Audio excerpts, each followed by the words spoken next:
Welcome back to the channel. Folks, grab a seat, take a deep breath and buckle up. Because what just went down in the California desert wasn't a match, it was a seismic event. Make no mistake, the tennis world just felt an earthquake. A shockwave rippling from the sun-drenched courts of Indian Wells all the way to the steppes of Kazakhstan and the streets of Manila. If you thought you knew the script for this year's BNP Paribas Open, throw it in the trash. If you bet the house on the top seeds cruising to the finals, you just lost everything. We just witnessed one of the most insane, logic-defying stunners in the modern history of the Women's Tennis Association. The title of this video says it all, but saying the words out loud still feels like a fever dream. Kazakhstan is in total shock. World number 3. The Ice Queen, Elena Rybakina, the defending Indian Wells champion from 2023. The woman who started this year by conquering the Australian Open. She is out.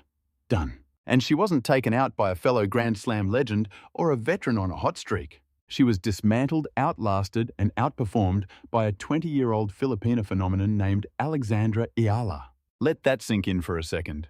Alex Eala, a rising star who just cracked the top 31 in the global rankings.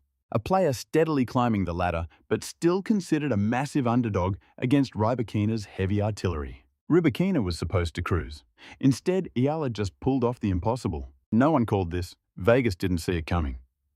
The commentary booth was left speechless.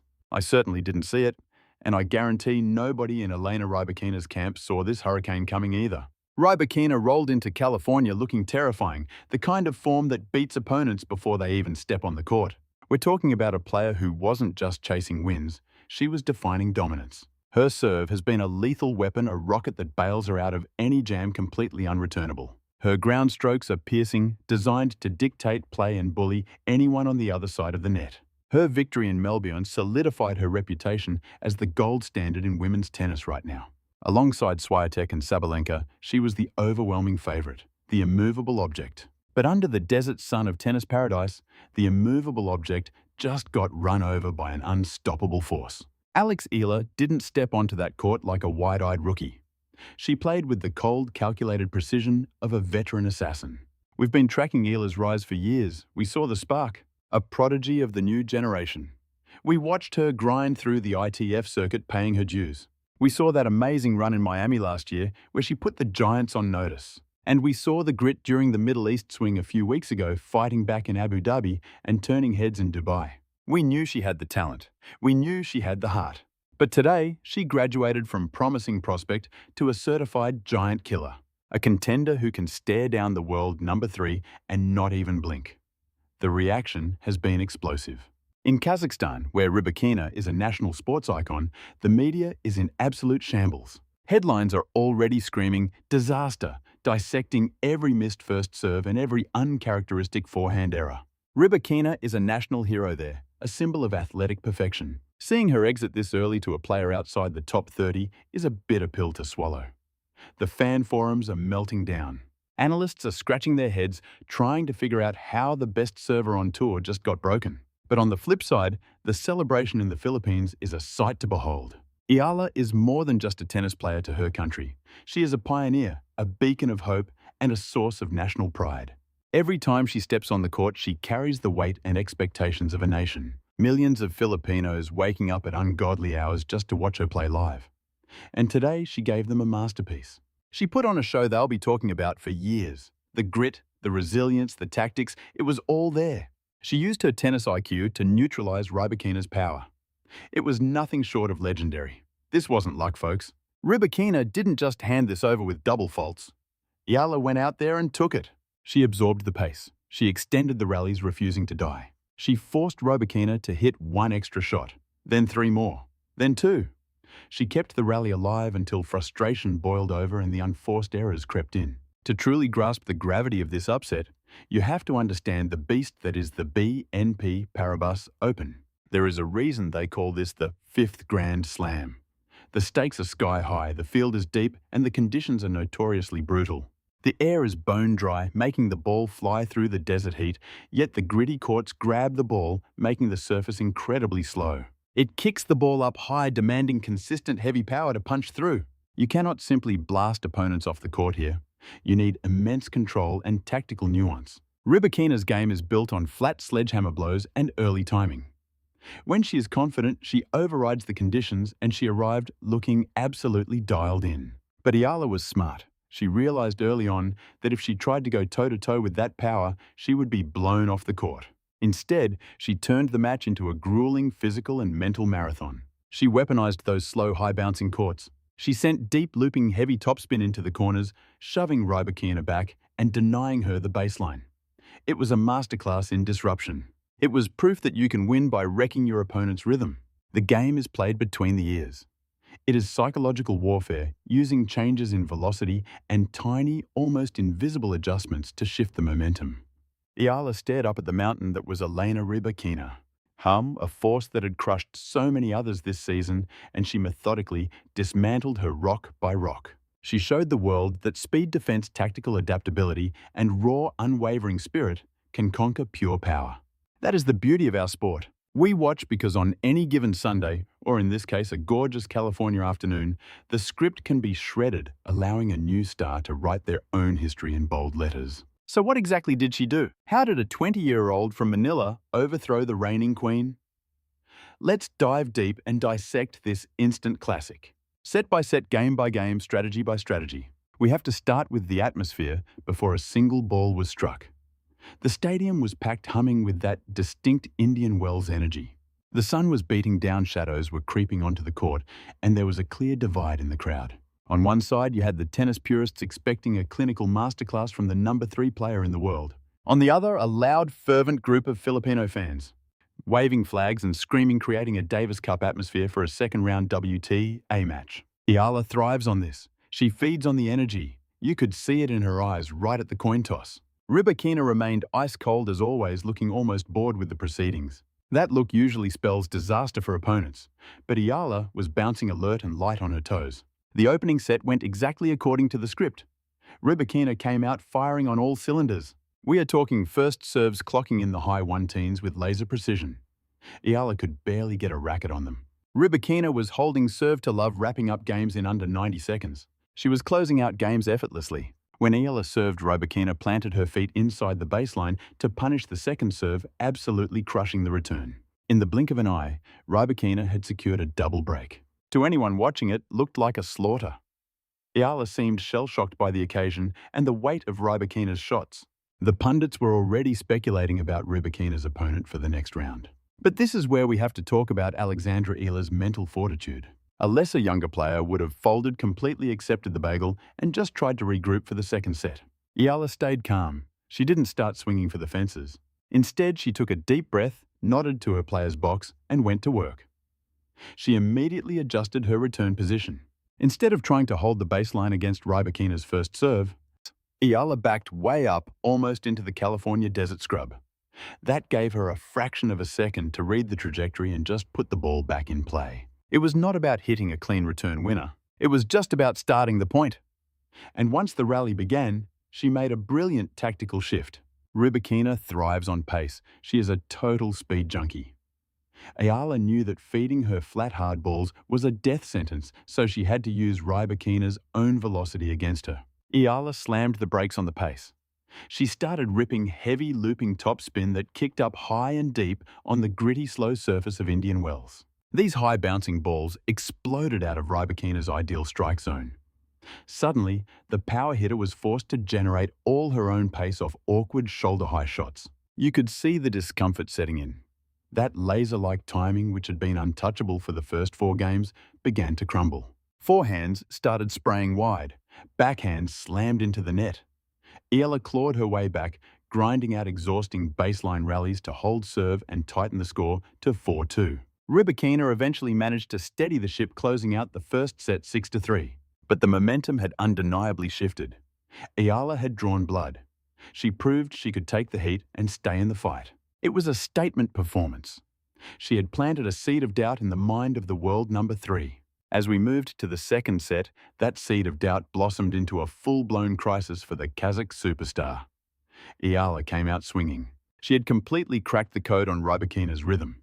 Eala's footwork in this set was nothing short of electric, absolute poetry in motion. She covered the court like a phantom, anticipating Rybakina's aggressive shots before the ball even left her opponent's strings. Then Eala unlocked the drop shot, deploying it with devastating efficiency. Rybakina is a powerhouse, tall and commanding, but her forward movement, the transition from baseline to net, is her Achilles heel.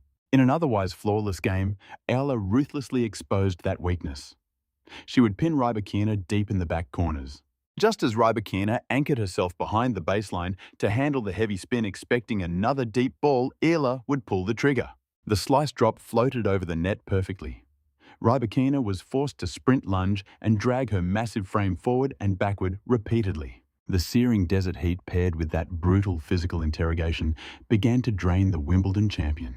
Eala broke Rybakina's serve, surging to an early 3-1 lead in the second set. The crowd woke up and lost their minds.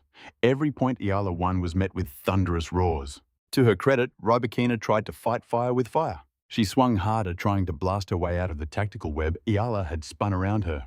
But the harder she hit, the more Eala absorbed, sending back defensive squash shots, sliding into splits to retrieve 100-mile-per-hour forehands. Seeing those balls come back from the depths of the court was demoralizing.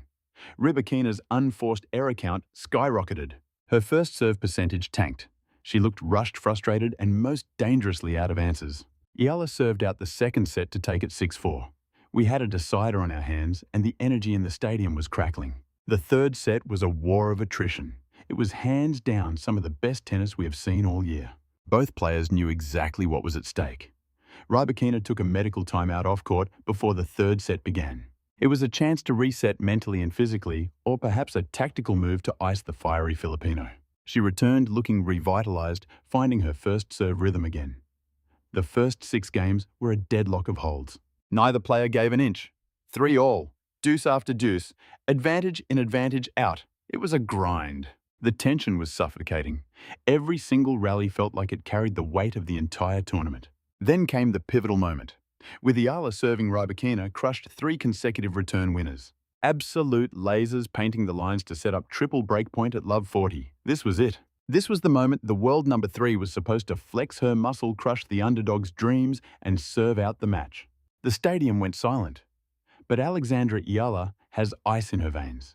She produced the service game of her life. First, a massive kick serve out wide. Rybakina shanked the return into the bleachers. 15-40.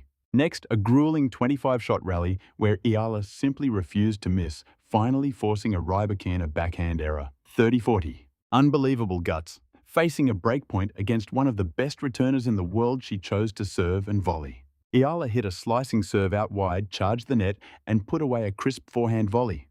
Deuce! The crowd exploded. Rybakina looked shell-shocked. Eala won the next 2 points to hold serve, making it 5-4. That was the breaking point. You could feel it in the air. Rybakina's wheels finally came off 45 minutes into the set. The pressure was squarely on the Kazakh shoulders. Eala, smelling blood in the water, played a flawless return game. She attacked the second serve, viciously drilling the ball deep to the baseline, denying Rybakina any angle to work with. 15-40. Double match point for the Filipino sensation. The final rally was the match in microcosm. Rybakina uncorked a massive inside-out forehand. A shot that defies logic, one you wouldn't see in 99% of matches. Eala scrambled, skidded on the grit, and threw up a desperate sky-high defensive lob. That ball hung in the desert air for an eternity. Rybakina let it bounce, coiled for the easy forehand smash, and unbelievably buried it in the net game set match. Eala Alexander. The moment that ball hit the tape, Eala dropped her racket, collapsed to her knees, and buried her face in her hands. The stadium erupted. Absolute thunder. A mix of pure shock from the neutrals and unbridled ecstasy from the Filipino fans. Rybakina stormed to the net, gave a clipped handshake, and practically sprinted off the court, clearly fuming at her performance. But the numbers tell the real story of this shocker. Rybakina kept swinging for the fences. Sure, she hit 12 aces, but she also racked up a staggering 54 unforced errors. A massive collapse for a player of her caliber. Eala, meanwhile, played clean. 22 winners against just 18 errors. She pounced on 58% of Rybakina's second serve points. She turned one of the game's biggest weapons into a total liability. This win is going to launch Eala up the rankings. She entered as world number 31, already a career high. But after bagging third-round points at a WT, a 1000 event, and taking out a top 3 seed, she is banging on the door of the top 20. More than the points, though, this is a massive injection of confidence. Ella knows it now, and more importantly, everyone in that locker room knows it. She can take down the best in the world on the biggest stages. She's no longer just a dangerous floater. She's a legitimate threat to win these major titles. For Elena Rybakina, this is a bitter pill to swallow. A major setback carrying heavy expectations. She had momentum, she had form, and to crash out this early, that's going to require some serious soul-searching. She has to figure out why her forehand crumbled under pressure. Why she couldn't pivot when plan A went up in smoke. She'll bounce back, no doubt. She's too skilled, too polished, too gifted not to. But this loss just gave the locker room a blueprint to beat her. Weather the early storm, vary the height and speed, make it a physical grind, and you can melt the Ice Queen. The rest of the tour was definitely taking notes today. Wrapping this up, I'm still shaking my head at what we just witnessed. This is why we watch. This is why we obsess over rankings and brackets. Because beneath the stats, tennis is a raw human battle of will and emotion. Ella Alexander, you didn't just beat Elena Rybakina today. You wrote a new chapter in Philippine sports history. She proved no mountain is too high, no opponent too scary if you have the guts to keep fighting. Now the question becomes, how far can Ella go? The draw has completely opened up for her. The rest of the field is feeling a mix of relief that Rybakina is out and terror at facing the fiery Filipina who took her down. Ella is rolling. She's got the game, she's got the crowd. Sky's the limit. She needs to recover fast. That was a brutal 3-hour marathon, but adrenaline is a hell of a drug.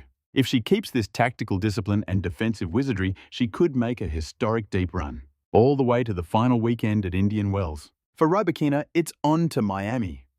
She has a few weeks to reset before the second leg of the Sunshine Double.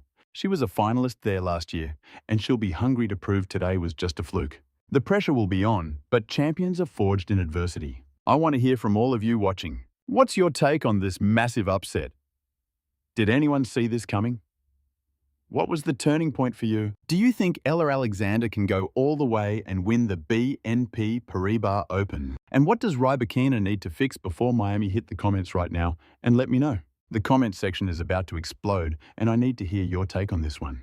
If you enjoyed this breakdown of one of the year's absolute best battles, go ahead and smash that like button. It signals the algorithm that we are bringing the heat and spreads the game to fans everywhere, so hit it if you haven't yet.